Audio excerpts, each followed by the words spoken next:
नमस्कार दोस्तों। जब बच्चे खेलते हैं घर के बाहर तो उनको लगता है कि उनके आसपास जितने लोग हैं वो बहुत अच्छे हैं और उनको पता भी नहीं होता कि जिनको वो अच्छा समझ रहे हैं वो अगले पल उनके साथ क्या कर देंगे। जब उनको कोई चॉकलेट दे दे तो वो खुश हो जाते हैं और उनको यही लगता है कि ये भी तो अपने ही हैं, ये भी तो हमको वैसा ही प्यार कर रहे हैं जैसा हमको हमारे माँ बाप प्यार करते हैं। और आज की सच्ची घटना में ऐसा ही मामला एक निकल के आ रहा है जिसके बारे में कई दिनों से बहुत ज़्यादा चर्चा हो रही है। एक 6 साल की बेटी जिसका नाम ची डैश है, मैं पूरा नाम नहीं लेना चाहूँगा आपके सामने। ये बेटी रहने वाली थी सईदाबाद हैदराबाद की और इसके साथ जो कुछ हुआ उसके बारे में आप सबको पता ही है, आगे हम बात करेंगे। पर इसके बारे में बात क्यों करनी पड़ रही है? कहा जा रहा है कि ये मासूम आज हमारे बीच नहीं है। इसके साथ जिसने भी गलत किया था वो शख्स भी हमारे बीच नहीं रहा क्योंकि उसने खुद गलत कदम उठा लिया। पर आज भी लड़की जो थी 6 साल की बेटी थी, उसका परिवार डाउट करता है कि ये जो लड़का था जो आज हमारे बीच नहीं है, क्या वो वही था? क्या सही में वो वही था? तो उसको हमें दिखाओ। अब मामला क्या है उसको हम डिटेल में समझते हैं।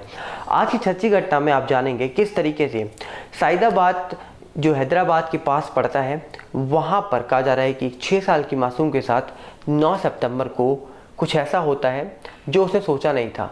घर के बाहर वो खेल रही होती है, पड़ोसी चॉकलेट के बहाने घर लेकर जाता है।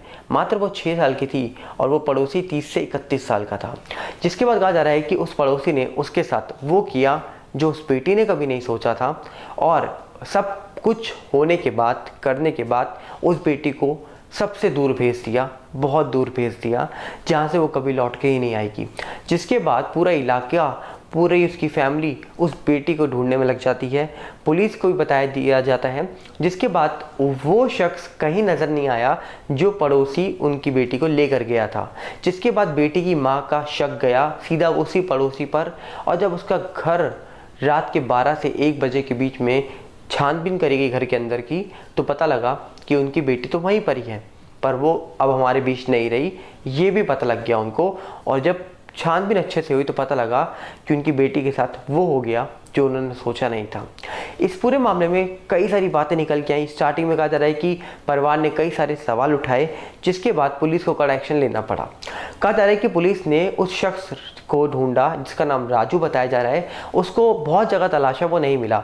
एक सीसीटीवी फुटेज में उसकी शक्ल निकल के आ जाती है और बताया गया कि ये शख्स तो भाग चुका है, जिसके ऊपर 10 लाख का इनाम रख दिया गया पुलिस के द्वारा। और बोला जा रहा है कि जब सईदाबाद की जो पुलिस थी, तेलंगाना की पुलिस थी, ये पूरे काम में लग गई जोरों शोरों से और इन्होंने 10 लाख का इनाम की घोषणा कर दी कि जो शख्स को ये शख्स मिले इसको पुलिस में पकड़ाइए, इसका आपको 10 लाख रुपए इनाम मिलेंगे अगर आप इसको पुलिस के हवाले करवा देते हैं तो। जिसके बाद पब्लिक भी एक्टिव, क्योंकि 10 लाख मिलने थे और दूसरी साइड पुलिस अपना काम अच्छे से कर रही थी तब तक। और बोला जा रहा है कि 9 सितंबर को ये पूरा मामला निकल के आता है और 16 सितंबर को वो राजू नाम का शख्स जो एक्यूज था इस पूरे मामले में, जिसने सब किया था, उसका शरीर बरामद होता है। वो बरामद होता है एक रेलवे ट्रैक पे, जिसकी जानकारी मिलने के बाद पुलिस चेक करती है तो पुलिस ने कहा कि हमने उसके हाथ में जो टैटू था उसके माध्यम से उसको पहचान लिया है, ये वही है जिसकी शक्ल बिगड़ चुकी थी, क्योंकि जिस तरीके से मामला निकल के आया उसमें कहा जा रहा था कि ये सब कुछ उसने खुद किया है। इसके बाद कहा जा रहा है कि हमारे देश के मानव अधिकार आयोग जो है उसने कोर्ट का दरवाजा खटका दिया। क्यों? क्योंकि कहा जा रहा है कि उनको डाउट था कि जो शख्स है राजू नाम का, इसने ये खुद किया है या फिर इसके साथ किसी और ने सब किया है। सबसे बड़ा सवाल, सबसे पहले यहाँ पर सोचना किसके बारे चाहिए? उस 6 साल की बेटी के बारे में जिसके साथ वो हो गया जो उसने सोचा नहीं और उसके बाद उसको बहुत दूर भेज दिया इस पर्सन के द्वारा। और आज उसकी ज़्यादा टेंशन ली जा रही है कि वो शख्स की जो शरीर है वो बरामद हो गया है रेलवे ट्रैक से और उसके बारे में चिंता जताई जा रही है कि वो शख्स ने ये सब खुद किया या किसी और ने उसके साथ ये सब किया। क्योंकि सबसे बड़ा सवाल ये है कि अगर कोई भी शख्स किसी के साथ कुछ करता है तो जब वो उम्र नहीं देखता कि वो 3 की है, 6 की है, 9 की है, 1 की है, 2 की है, वो कभी नहीं देखता, तो फिर हमारे देश का कानून क्यों उम्र देखता है? क्यों ये कहता है कि वो नाबालिग है या फिर वो बालिग है या फिर वो इंसान की एज बहुत ज़्यादा है?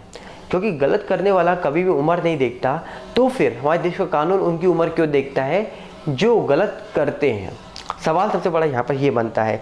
दूसरी साइड जब कहा जा रहा है कि इस पूरे मामले में हमारे देश के कई सारे लोग निकल के आए जिनको ये जानना था कि राजू के साथ क्या हुआ है, राजू कैसे चला गया इस दुनिया से, उसी के बीच कहा जा रहा है कि जो बेटी थी 6 साल की, उसकी फैमिली ने भी डाउट जताया।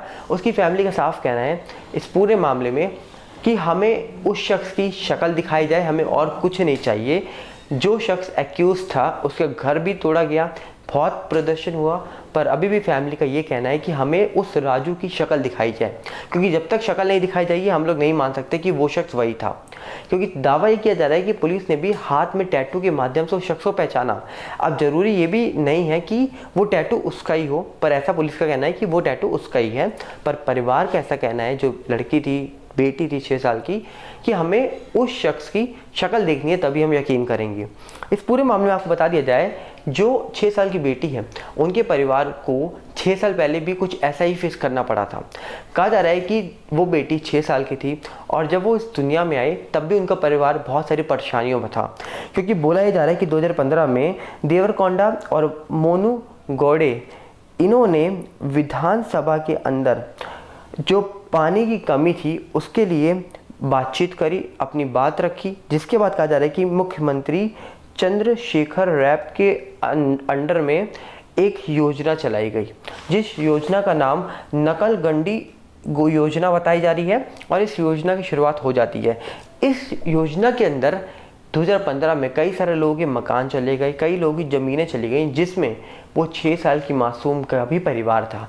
सोचिए 6 साल पहले इन्होंने कई सारी परेशानियां झेली, उसी टाइम पर करीब उसी साल के अंदर इनकी बेटी आ जाती है जिसकी उम्र 6 साल थी, और 6 साल के बाद फिर से उनके साथ वो हो जाता है, जिसके बाद अब पता नहीं इनको कब तक उस बेटी की याद आएगी। सोचिए, कभी नहीं भूल सकते उस माँ से।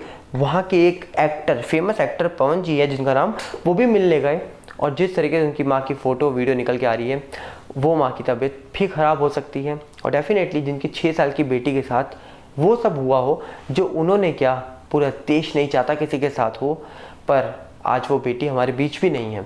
तो सवाल सबसे बड़ा ये उठता है कि जो इस पूरे मामले में एक्यूज्ड है, अब कई लोग उसकी चिंता कर रहे हैं कि उसके साथ क्या हुआ है, क्योंकि सवाल ये भी उठता है कि इन जैसों को ऑन द स्पॉट क्या करना चाहिए इनके साथ। आपकी राय जरूर दीजिएगा कमेंट में, क्योंकि ऐसे लोगों को क्या छोड़ देना चाहिए।